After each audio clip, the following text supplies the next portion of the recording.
Bien, bueno, lo que vamos a trabajar hoy es orientación en el espacio. ¿Sí? Eh,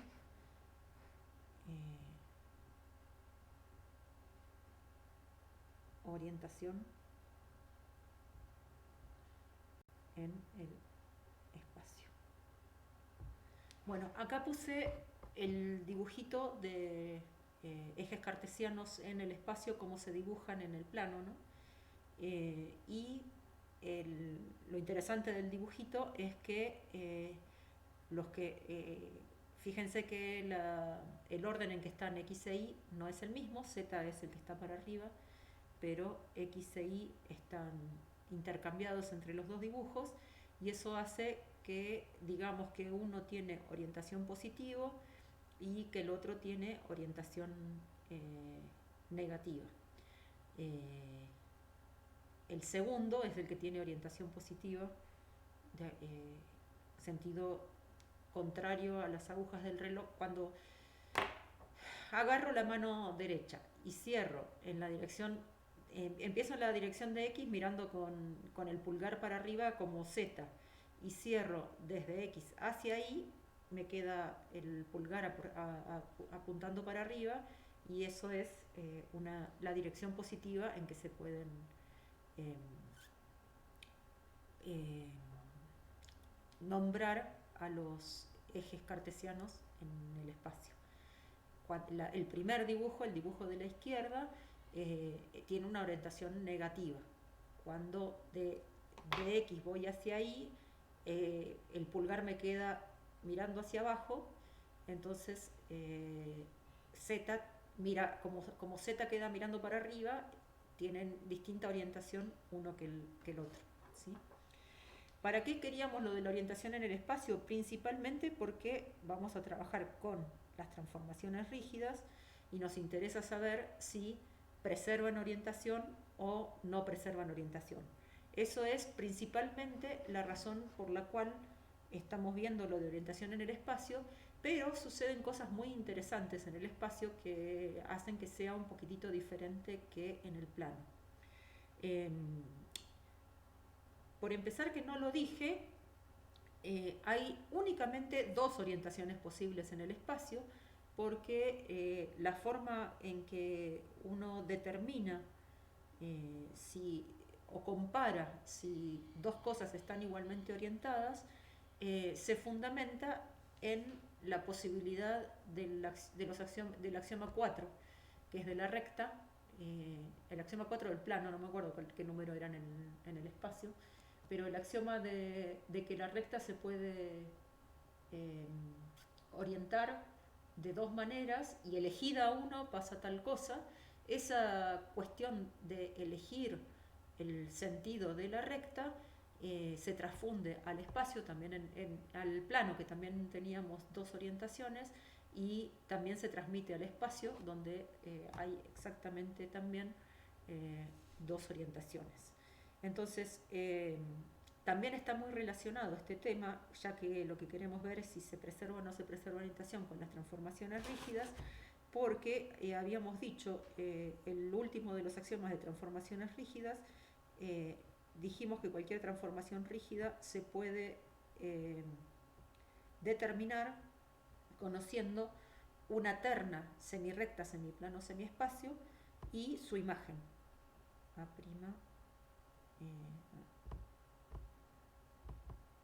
alfa prima, E1'.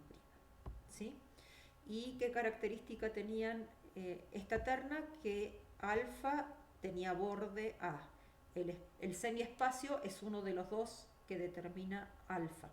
Lo mismo acá, alfa prima tiene como borde la recta que contiene la semirrecta A y el semiespacio E1' tiene como borde el semiplano, el plano que contiene el semiplano alfa prima. Bien, entonces fíjense que tener una terna es parecido a tener una terna semirrecta, semiplano, semiespacio, es parecido a tener una terna orientada de semirrectas. ¿Sí? Acá acá tendríamos en el primer dibujo, ¿sí? Podríamos decir que la terna sigue este orden, ¿sí?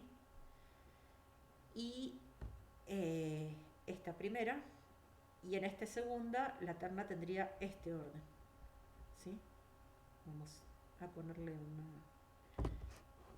Entonces lo que podemos mirar es que hubo un cambio en si consideré primero y después x o al revés, con lo cual, bueno, esta termina siendo de sentido negativo y esta termina siendo de sentido positivo, pero lo que llamamos positivo o lo que llamamos negativo es simplemente por una cuestión de convención, ¿sí? Fíjense que cuando uno abre una canilla se abre en este sentido, ¿no? Y se cierra en el otro sentido. Entonces el sentido este, cuando uno rosca un tornillo o algo por el estilo, siempre se utiliza este sentido y hay pocas cosas, sobre todo cuando nos quieren confundir, que se hacen en las cuestiones industriales, digamos, de atornillar, desatornillar, botones, perillas y cosas. Muy pocas veces las perillas van hacia el otro lado, y en general cuando van hacia el otro lado es porque van para cualquiera de los dos lados, ¿no? Eso es como una convención. Lo mismo que poner a la izquierda los negativos y a la derecha los positivos en la recta numérica. Lo que pasa que esto tiene consecuencias, hacia dónde gira una cosa tiene consecuencias prácticas, digamos. Entonces se conviene más en que es positivo, o sea, nos ponemos de acuerdo en que el positivo va a ser la terna orientada de esta manera, ¿sí? Bueno, lo que les quería decir es que es lo mismo ordenar una terna de semirrectas que ordenar una terna semirrecta, semiplano, semiespacio, porque ¿cómo se interpretaría esta cosa? Acá, si consideramos, vamos en el positivo, si consideramos la semirrecta como la del eje positivo X, acá la tenemos a A, ¿sí? Alfa es el que contiene a la segunda semirrecta, acá estaría alfa, y Z es el semiespacio que va para arriba, ¿sí? Entonces mi terna A alfa E1 está igualmente orientada que la terna de semirrectas X y Z, ¿de acuerdo? ¿Qué es lo que se orienta en el espacio? Lo que se orienta es un haz de semiplanos. Acá en la segunda diapo lo que les puse fue también, fíjense que está el sistema de ejes cartesianos X y Z, ¿sí? Ahora están prolongadas las rectas que contienen a los puntos. Esto está orientado de manera positiva y se determinan 8 octantes, ¿sí? En este octante que estamos viendo acá, ¿sí? Las 3 coordenadas de los puntos X y Z son las 3 positivas, ¿sí? Entonces, podríamos comparar esa orientación con el que esté por abajo, o sea, esta triedro en donde consideramos X y Z, obviamente que va a tener distinta orientación que si miramos XY y menos Z, ¿sí? Justamente además, ya conociendo qué es lo que está pasando allí, es como que entre uno y otro hay un espejo, y ya sabíamos que los espejos nos cambian la orientación. Entonces, si este tenía signo positivo, este octante va a tener signo negativo, y con respecto al primero que yo había señalado acá, cualquiera que esté pegado va, va a ser un espejo respecto del plano verde o del plano azul o del plano rojo, con lo cual los que están pegados tienen distinta orientación que el triedro con los 3 positivos, ¿sí? Los que tienen igual orientación son este de acá atrás, por ejemplo, que sabemos que hay que para llegar de este que señalé a este que está acá atrás, nos alcanza con girar 180 grados con respecto a este eje. Entonces ahí vemos que no hay un cambio de orientación. Entonces si yo considero el triedro menos y menos x z positivo, ese va a tener, al menos me quedo por cualquier lado, ahí está. Ese va a tener orientación positiva igual que este de acá, ¿sí? Entonces lo que podríamos apreciar es que cuando hay un solo cambio de signo, desde el triedro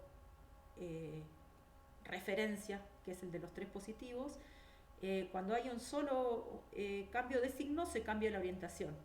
Cuando hay 2 cambios de signo se vuelve a la misma orientación de antes, ¿sí? Acá, este que señale acá,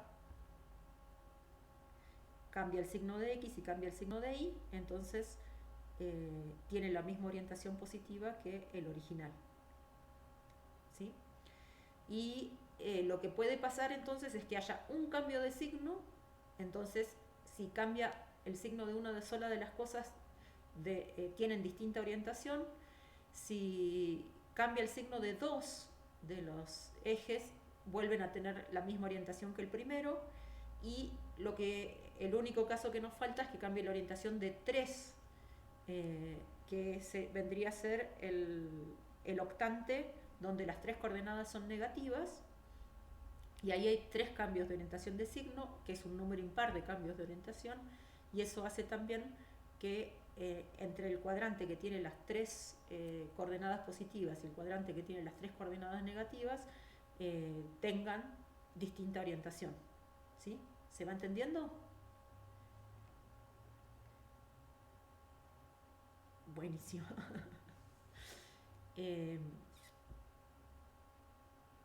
Bien, esto no era lo que... Acá tengo, pasemos 2, porque quería hablarles antes de esto que de la otra.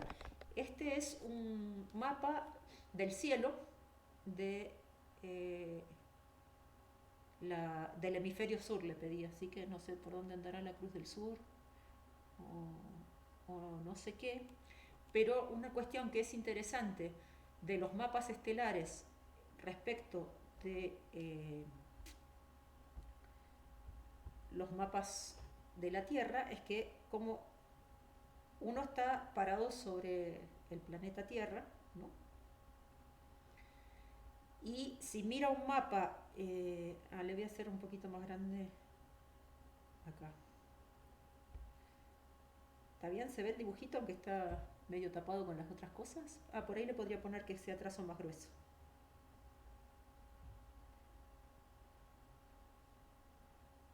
Acá estoy parada en mi plano. Si quiero mirar un mapa de la Tierra, digamos, por ejemplo, que acá estuviera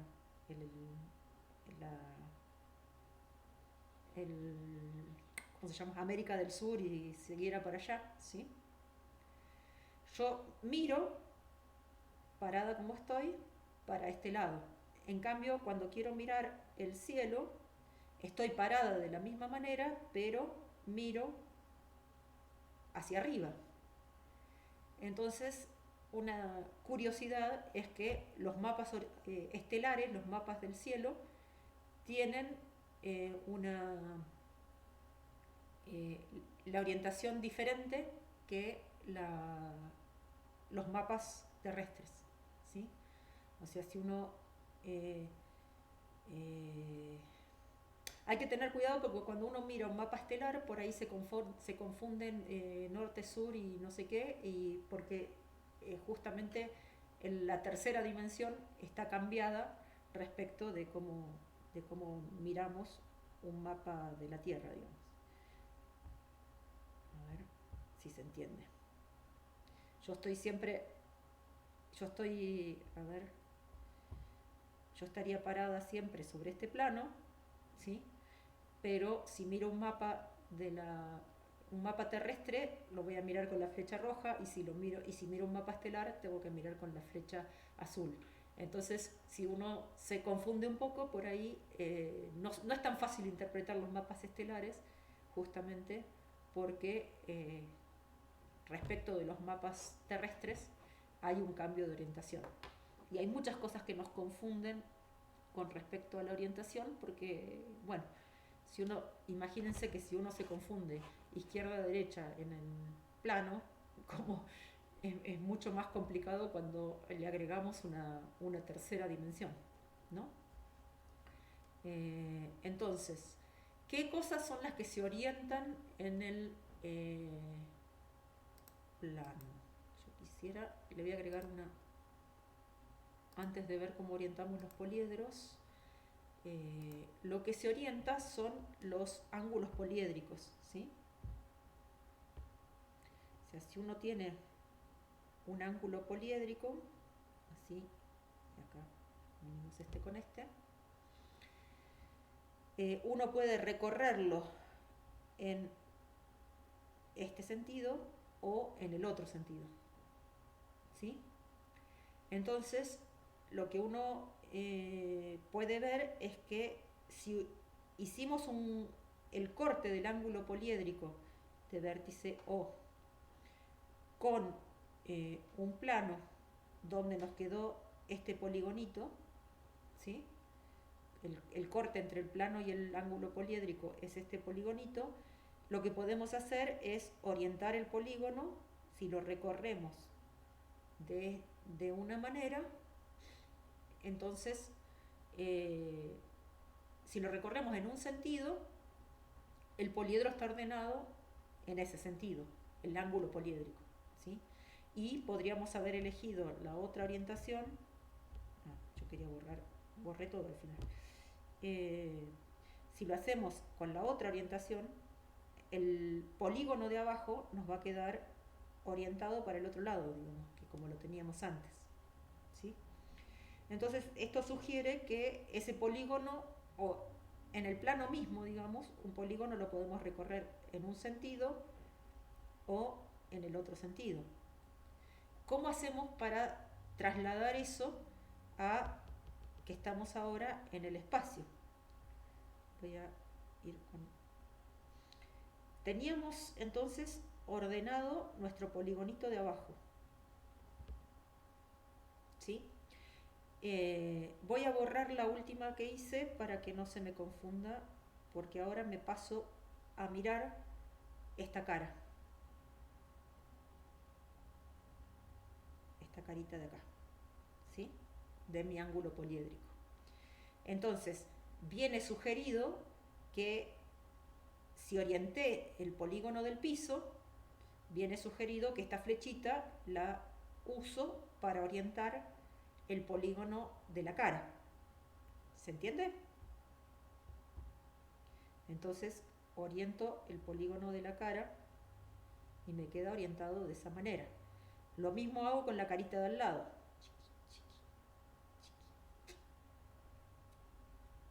Y lo mismo hago con la carita de acá. ¿Qué notan de qué pasa en cada arista del poliedro?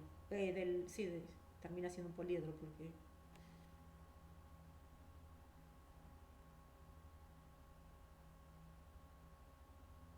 ¿Cómo quedan las flechitas en cada arista del poliedro?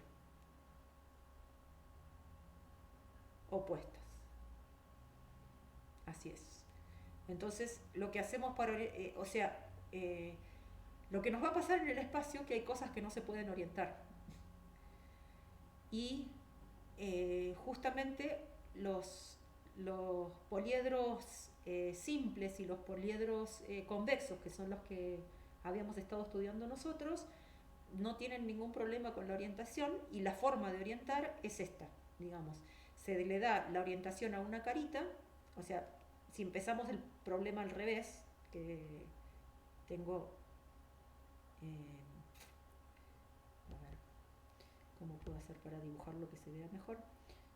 Tengo una pirámide, por ejemplo, y la quiero orientar, entonces oriento primero la base o la que se les ocurra, porque como son todas superficies orientables, entonces no va a haber ningún problema de orientar todo el poliedro, porque lo que tengo que hacer es, cuando miro esta arista, que es común entre la cara de la base y la del costado, lo que hago es ponerle una orientación opuesta a la arista que está al lado, a la flechita que está al lado, ¿sí? Y de ahí sigo orientando de acuerdo a lo que va a pasar. Si mi cuerpo es orientable, lo que va a pasar es que en cada arista las flechitas van a quedar opuestas sobre la misma arista y funciona todo bien, ¿sí? Acá tengo un dibujito sacado de internet mucho más bonito, donde están orientadas las aristas del cubo, pero que también nos muestra que lo que estamos viendo es que vamos recorriendo todas en la misma dirección, ¿sí? Entonces, por eso, o sea, siempre que coincide que cuando la voy recorriendo, siempre la recorro en el mismo sentido del plano, nunca me cambio, o sea, me cambio de plano, pero el dibujo que voy haciendo con la mano siempre, si lo empecé desde la izquierda, sigue hacia la derecha, digamos. ¿Está bien? Entonces eso es lo que queda acá reflejado con estos triedros que están ahí mirados, que lo que están mostrando es que todos esos triedros que voy armando ahí están todos igualmente orientados. El problema en el espacio tiene que ver con cosas como la cinta de Moebius, por ejemplo,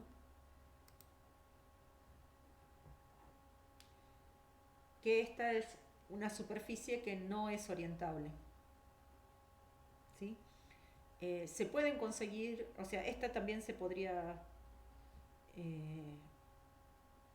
hacer con tipo poliedro, digamos, por ejemplo, esos que les había contado yo, los caleidociclos y esas cosas son de este estilo de superficies, y bueno, algunos sí y otros no.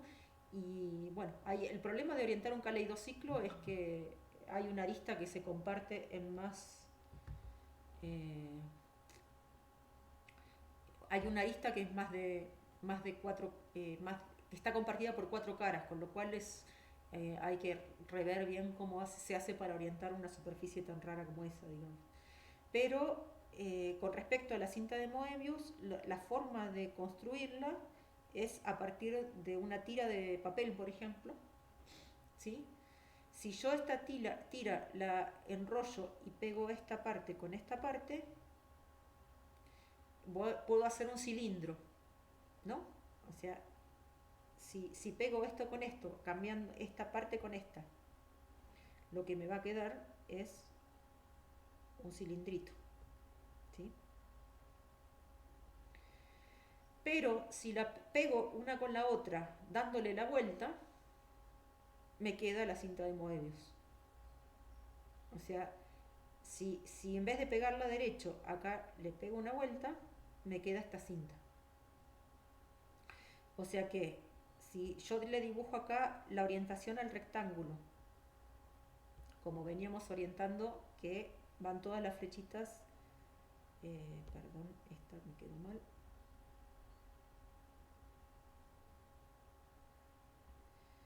Vamos a cambiar de color, así se nota lo que les quiero decir. Orientamos se me borró el rectángulo.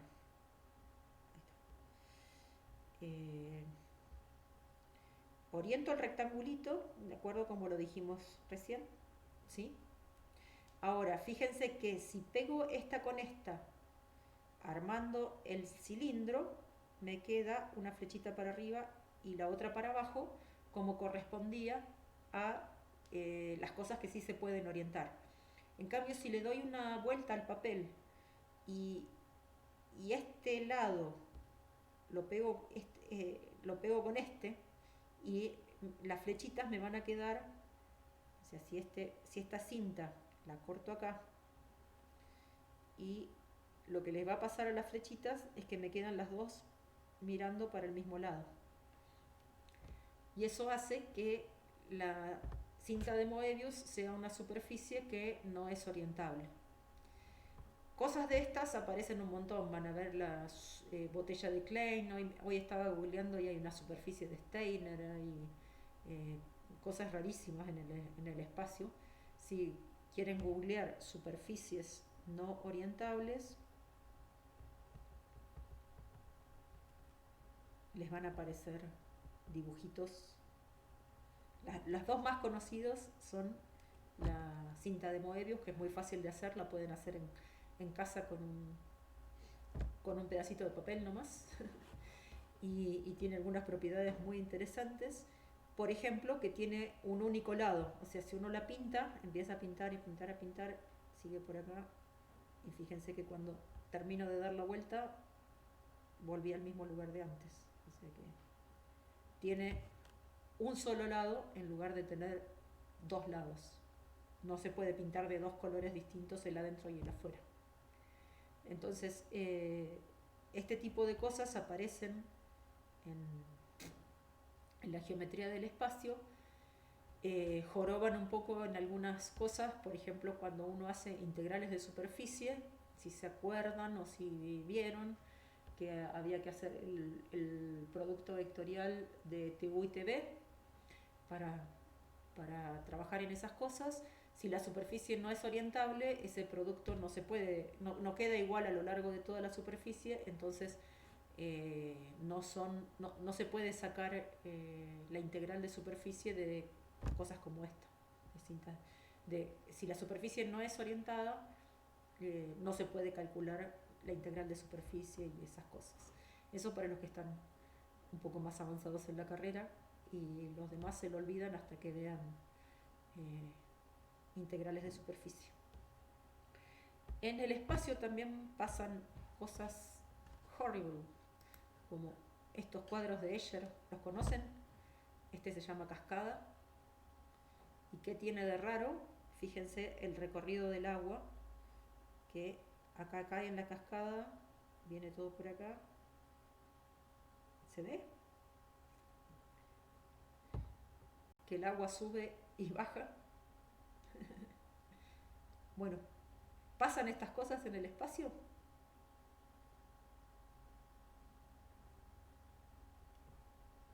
¿Puede pasar eso, que el agua sube y baja al mismo tiempo? Para ponerlo en palabras no geométricas.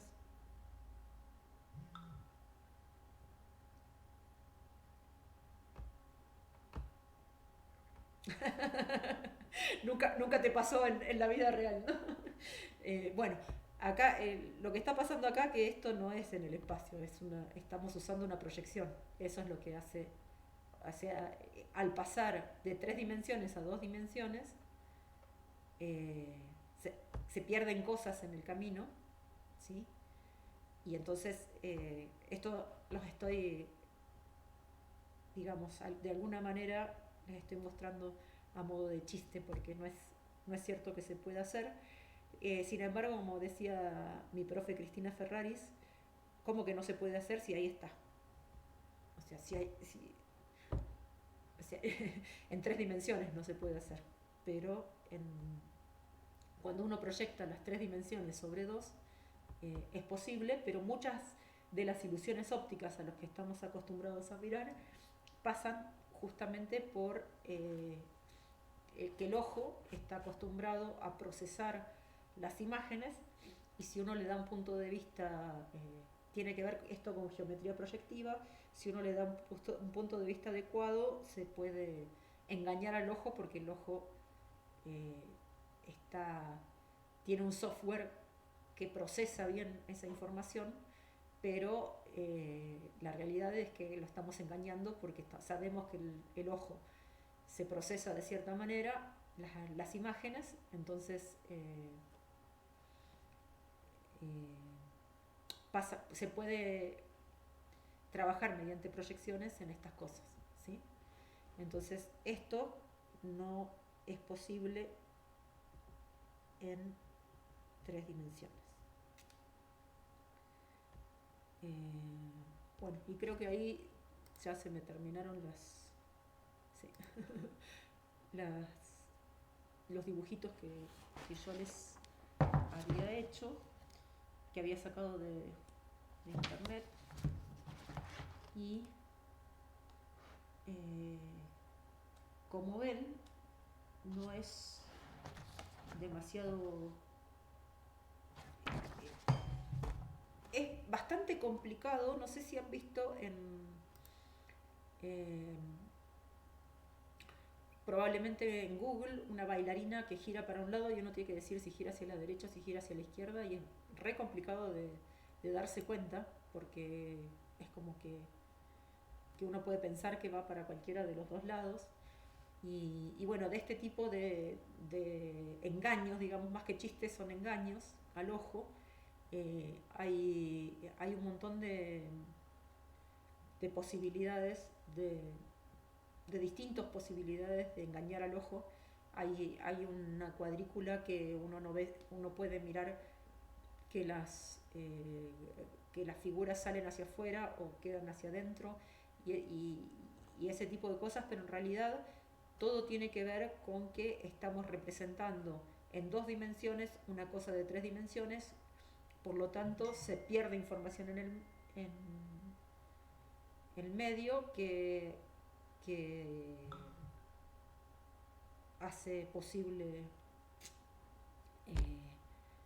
engañar al ojo, ¿no? Entonces, pasemos ya no hay más dibujitos, pero resumamos. Hay 2 orientaciones en el espacio, posibles del espacio, ¿sí? Orientaciones. Hay 2 orientaciones posibles en el espacio, entonces lo que nos interesa es, más que nada, comparar si de la figura a la cual le vamos a aplicar la transformación rígida y la figura imagen, se preserva o no se preserva orientación. Eso es lo que más nos interesa. O sea, lo que nos interesa es detectar cambios de orientación.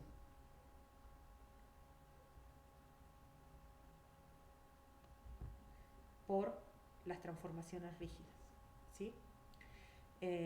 Entonces, a una terna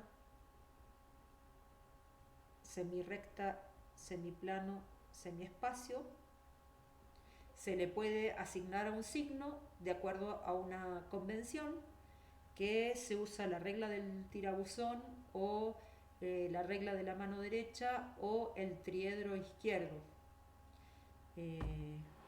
Entonces, la regla de la mano derecha es esa que yo les contaba, que tomamos la dirección de A, cerramos la mano para el lado en que esté alfa, y si el pulgar apunta para el lado en que está el semiespacio, esa tiene orientación positiva. Si el pulgar apunta para el otro lado que tengo dibujado el espacio, esa tiene orientación negativa, ¿sí? Entonces, a una terna se asigna un signo según convenciones. Pero esa convención es bastante internacional, ¿sí? Por eso les digo que probablemente nos interese más detectar cambios que asignar un valor positivo o negativo a